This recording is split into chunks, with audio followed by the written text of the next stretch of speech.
Life is brokenly sweet. It is deceitfully beautiful, and yet there is an unnatural feeling of loss. Like a boss yelling at you to get back to work. Inside, something seems to lurk right around the corner, like a coroner. It waits for your demise, a supersize of failure. And yet still within the fissure of the darkness, there is a warm, incredibly satisfying fullness. Come and taste only by God's grace. In the midst of what seems like an unforgivable crime, mime away, but at the same time he will fill your silence with words. An incredible, savoringly edible arrangement of love. Like a dove, something flutters at your inmost being. Choose to be believing that those words of worth he continues to send. Bend your knee, see freely that those choices made in the dark will not mark or scar your soul. Like a full bowl, life is waiting to come from your Sheol. But what about that mistake that I made? In a wild escapade, I lost that sacred part of me I meant to keep purely. Surely there is nothing that covers it. No. Son, daughter, sit. Do not be deceived. Breathe. He will still accept, for in our inept self, he is the definition of true health. Look within his face, for it's only by his grace. Like a car crashing or smashing, your thoughts are dashing you of any hope you thought you had.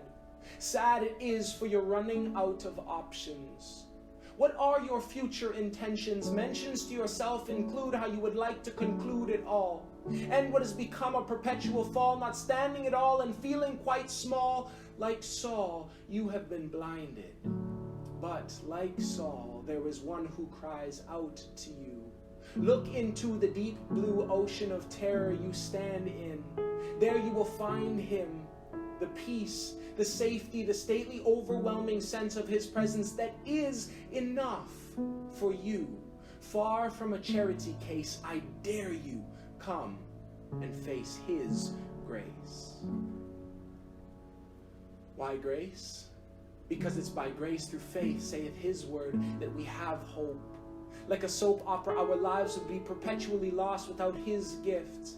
Like an unintentional rift, our sin-sick selves tend to reshelve all of the problems in our life. But he intends to take our spirit with a knife and surgically correct.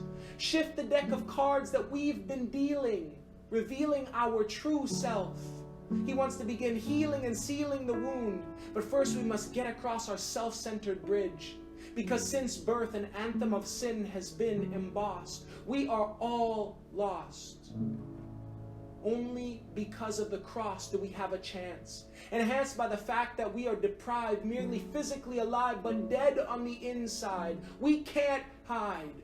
Whether a liar or setting someone on fire, we are all at fault. Saved only because of the space Jesus created. A scandal called grace. Which is a case of something we don't deserve, and yet it is given still. Will you come? Accept his grace? He waits.